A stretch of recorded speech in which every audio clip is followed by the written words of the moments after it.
अस्सलाम वालेकुम जी, मैं हूं अदील राजा। आप देख रहे हैं मेरा यूट्यूब चैनल। सबसे पहले तो सब्सक्राइब ज़रूर कीजिएगा और फीडबैक से अपने मुझे ज़रूर आगाह कीजिएगा। जनाबे वाला, मुबारक हो आप सबको। पाकिस्तान की शादी जो है वो अपने इख्तिताम को पहुंच गई। आज वलीमा हो चुका है और वलीमे में जो सरप्राइज़ एंट्री नज़र आई वो फील्ड मार्शल आसिम मुनीर साहब की एंट्री थी। वो भी वलीमे में तशरीफ़ लेके आए। उनकी वीडियोज़ और तस्वीर भी हमने देखी। तो बात करेंगे, कुछ शादी पे ही बात करेंगे, कुछ कराची पे भी बात कर लेंगे, कुछ और चीज़ों पर भी बात कर लेते हैं।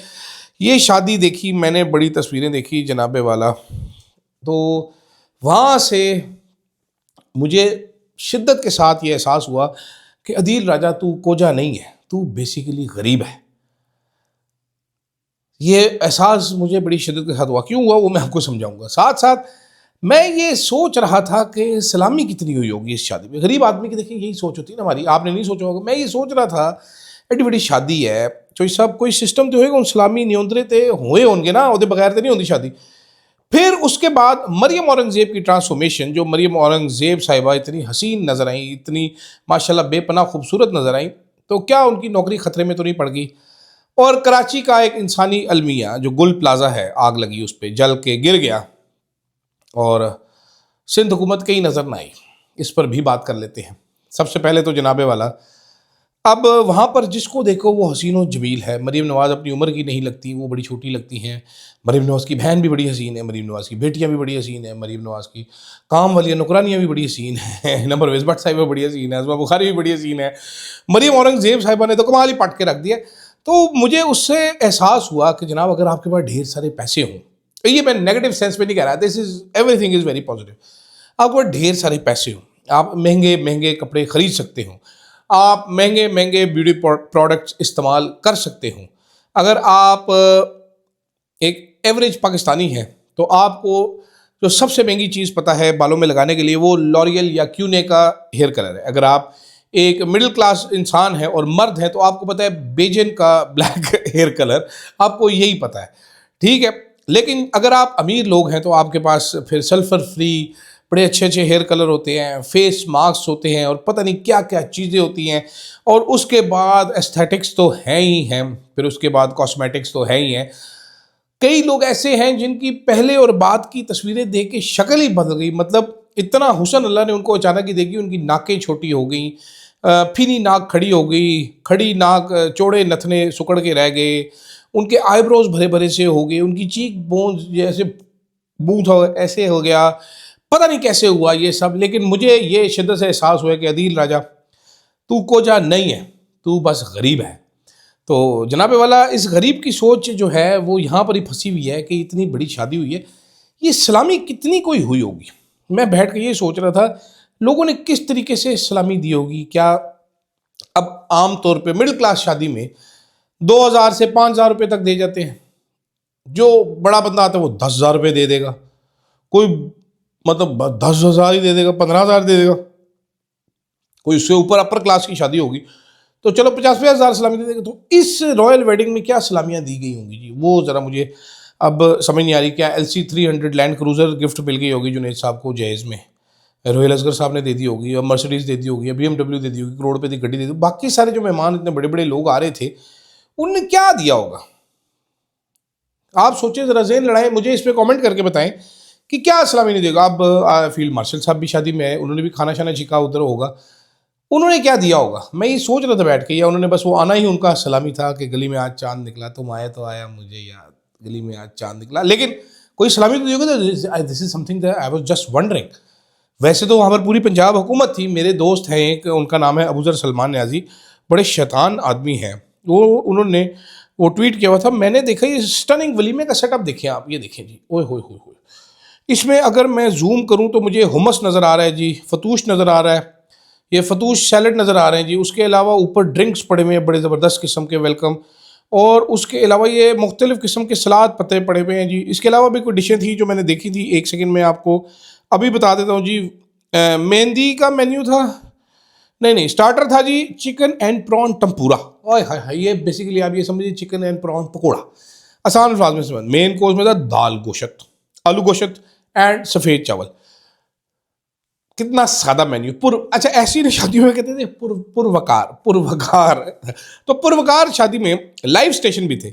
लाइव स्टेशन में था जी मटन सीख कबाब, चिकन बोटी बारबेक्यू, हलवा पूरी चने, आलू भुजिया, साग विद मकई की रोटी, चना चाट, दही भल्ले, गोलगप्पे। ये बेसिकली मेहंदी का मेन्यू मुझे लग रहा है। दूसरे वाले मेन्यू मेरे से मिस हो गए हैं जनाबे वाला। कटिया आदमी हूँ, मैं भी गरीब आदमी हूँ।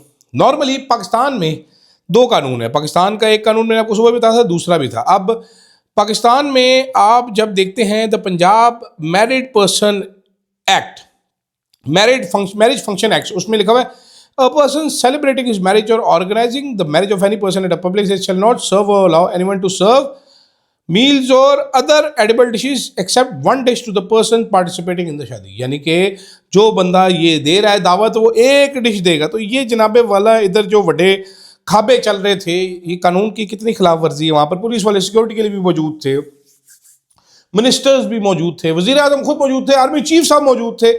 सब ने इस कानून की खिलाफ वर्जी की। इस कानून पे सजा भी है 1 महीना कैद। लेकिन ये अमीरों का पाकिस्तान है। अच्छा, दूसरी चीज़ हुई ये जनाबे वाला कि जुनैद सफदर साहब की ये दूसरी शादी है, दूजा ब्याह। पाकिस्तानी माशरे में इसको अच्छी नज़र से नहीं देखा जाता, लेकिन अगर अमीर लोग करें तो it is due to some unavoidable circumstances and we should understand this. लेकिन ये जिक्र करते थे मुंडे का दूजा ब्याह है, पहली बीवी छड़ गई थी, पता नहीं की ऐसी। लेकिन यहाँ पर ऐसा कोई जिक्र नहीं हो रहा। मीडिया वाले भी जुनैद सफदर साहब शादी की बात करें, दूसरी शादी, कोई दूसरे का लफ्ज यूज़ नहीं कर रहे, जैसे है ही कोई नहीं। जुनैद साहब भी फुल सुट रहे ने, इन्ने खुश नहीं जिन्होंने पहली शादी ढिली जी शेरवानी वलीमे ते पाई सी, इन्ने पैसे लाए, फिटिंग तो सही करा लें सी चौधरी साहब, थल्ले तंबू जहा बनया था खुलिया था। तो देख आप देखिएगा वो। मैं जुनैद साहब को कहना चाहता हूँ सबसे इल फिटेड ड्रेस आपका था, माजरत के साथ, बुरा मत बनाइएगा भाई, ठीक है। ज़रा मेहनत कीजिए, फुल शुल छुटने सदके वारी जाएँ अपनी बेगम के, लेकिन प्लीज़ ज़रा ड्रेस की फिटिंग बेहतर करवा लेते। वो लगता है कैप्टन सफदर साहब की शेरवानी आपने खुद पहन ली थी। खैर, तो जनाब इस इवेंट पे जो सबसे ज़्यादा आई कैचिंग रही, जिन्होंने सबको ओवरशैडो किया, वो हैं मरियम औरंगज़ेब साहिबा। सोशल मीडिया पे भी मरियम औरंगज़ेब साहिबा की ही बात हो रही है। नॉर्मली होता क्या है ऐसी शादियों पे, दुल्हन और दूल्हा मरकज़ बनते हैं तवज्जो का, वो सबकी तवज्जो ले जाना चाहते हैं, होनी भी चाहिए क्योंकि उनका बड़ा दिन होता है। लेकिन जुनैद सफदर की पहली शादी पे मरियम नवाज शरीफ साहिबा जब तैयार होकर पहुंची थी, लहंगे शहंगे शरारे गरारे पा के, तो सब नज़रें उन पर थी। तस्वीरें भी दुल्हन से ज़्यादा उन्हीं की आई थी और लोगों ने यही कहा था कि बस ये शो स्टॉपर मरियम थी, मरियम ओवर शेडो कर गई हैं जी अपनी बहू को और मरियम नवाज छा गई हैं। इस शादी में भी सारे यही सोच रहे थे कि मरियम नवाज शायद पिछली बार की तरह ज़्यादा तस्वीरें ना खिंचवाएं और बहू को आगे आने दें। बहू बड़ी खूबसूरत हसीन लग रही थी, लेकिन मरियम औरंगज़ेब की जो ट्रांसफॉर्मेशन है वो ऐसी तबाहकुन साबित हुई कि उन्होंने हर चीज़ को ओवरशैडो किया। वो मुकम्मल एक चेंज पर्सन नज़र आ रही थी मरियम औरंगज़ेब साहिबा, और सब लोग दंग रह गए। मुझे अब टेंशन ये पड़ गई कि उन्होंने मरियम नवाज को ही ओवरशैडो कर दिया। दूल्हा दुल्हन को ओवरशैडो करती चलो ठीक है, लेकिन मरियम नवाज को ओवरशैडो कर दिया। ऐसी चीज़ें बर्दाश्त नहीं होती। तो अल्लाह खैर करे, मरियम औरंगज़ेब साहिबा की नौकरी चलती रहे। वैसे तो बड़ी अच्छी दोनों सहेलियाँ भी हैं, सखियाँ हैं, लेकिन फिर भी ऐसे दरारें आ जाती होती हैं, बड़ा सीरियस मसला है। और जाते जाते जनाबे वाला कराची में लग गई आग। 2 दिन, वो 1.5 दिन 2 दिन से चल रही है। मेयर साहब किधर नज़र नहीं आए, वो प्लाजा जलता रहा, लोग बीच में फंसे रहे, सड़ जल के मरते रहे। 58 लोग लापता हैं, 5-6 की हलाकत की तस्दीक हो चुकी है। पूरा प्लाजा गिर गया, अरबों रुपए का नुकसान हो गया लोगों का। गुल प्लाजा इसको कहते हैं, मेन जगह पे है। कहते हैं कि जी सीएम ऑफिस से 5 से 10 मिनट के रास्ते पर है, कोई सिंध की गोठ में नहीं था, कोई बहुत ज़्यादा दूर किसी जगह पे नहीं था, नज़दीक सा ही था। कोई आया नहीं मदद के लिए। अभी चंद दिन पहले ही बिलावल साहब वंडर बॉय की सूरत में ऐवान सदर में सहाफ़ियों को गाजर का हलवा और मटन और चिकन कढ़ाई से उनकी तवाज़ो कर रहे थे, साथ चाइनीज़ फ्राइड राइस भी थे, और बता रहे थे कि सिंध ने कितना डिलीवर किया और कितनी परफॉर्मेंस है सिंध की। उन्होंने नंबर्स ढेर, पावर पॉइंट प्रेजेंटेशन बताई, ऐवान सदर का सियासी इस्तेमाल किया, अपने सीएम को नहीं बोलने दिया, खुद आके बोले। और वो इरेटिक बिहेवियर उनका, कि लोगों ने कहा वो स्टेज पे तकरीबन लहक के नाच रहे थे, इतने खुश थे परफॉर्मेंस बताते वक्त। और फिर बड़े बड़े साफियों ने आके उस पर वीलॉग भी किया कि बिलावल की परफॉर्मेंस तो भाई माशाल्लाह, वाह जी वाह। वो पावर पॉइंट की प्रेजेंटेशन आपने देखी है, भी असल परफॉर्मेंस भी आप देख लीजिए कि 1.5 दिन में आग ही नहीं बुझा सके। ये पाकिस्तान का सबसे बड़ा शहर है, इसके हालात देखे। मैं मल्टीपल टाइम्स कराची में गया हूँ, बड़ा अरसा रहा भी हूँ, एक दफ़ा 2.5 महीने भी ऑन स्ट्रेच रहा था। इससे गंदा शहर मैंने नहीं देखा, और आप भी जाएंगे तो आपने मेरी कभी देखा होगा। इल प्लान्ड, नाकाफ़ी सहूलियात, गंदी रोडें, गंद हर जगह पे। और ये कुछ लोग और कहते हैं सिंध वाले बड़ा बुरा मनाते हैं, पीपल्स पार्टी वाले बड़ा बुरा मनाते हैं, लेकिन मैं हकीकत आपको बता रहा हूँ, बहुत ही गंदा है भाई, ये अल्लाह के हुक्म से बहुत ही तरक्का। तो ये परफॉर्मेंस है असल। जो कॉपियों पेंसिलों पे तो प्रेजेंटेशन तो आप जैसी मर्जी बना लेना जी, प्रेजेंटेशन से क्या फ़र्क पड़ता है, प्रेजेंटेशन आप जैसी मर्जी बना लें। द प्रॉब्लम इज़ के what are you giving to people. यहाँ पर जब मुर्तज़ा वहाब की फाइनली आंख खुली और वो अपने घर से निकल के उधर पहुंचे तो लोगों ने कातिल मेयर के नारे लगाए, और वो प्रेस कॉन्फ्रेंस किए बगैर वापस पहुंच गए। इससे पहले गटर में एक बच्चा मर गया था तो ये कहते थे बच्चे को पकड़ के रखना चाहिए था। उस टाइम भी ये वो एहसान जता रहे थे कि मैं यहाँ पर बारिश में खड़ा होकर प्रेस कॉन्फ्रेंस कर रहा हूँ आपके सामने, या मैं इधर खड़ा हूँ, मैं चाहता तो। और फैमिली पे ताने कस रहे थे कि ये रोड ब्लॉक करके बैठे हुए, मैं कार्रवाई कर सकता हूँ इसके ऊपर। अफसोसनाक सूरत हाल है जी। वंडर बॉय तो बिलावल साहब बनना चाह रहे थे, ब्लंडर बॉय बन गए। बहरहाल ये जो आग लगी है इसने काफ़ी हद तक एक्सपोज करके रख दी है बिलावल साहब की जो वो सुपर परफॉर्मेंस उस दिन की थी। उधर बैठ के तकरीरें करना आसान होता है, असल में डिलीवरी जाके सिंध में देखें सबको पता चल जाएगा कितनी की हुई है और क्यों की हुई है, कैसे की हुई है।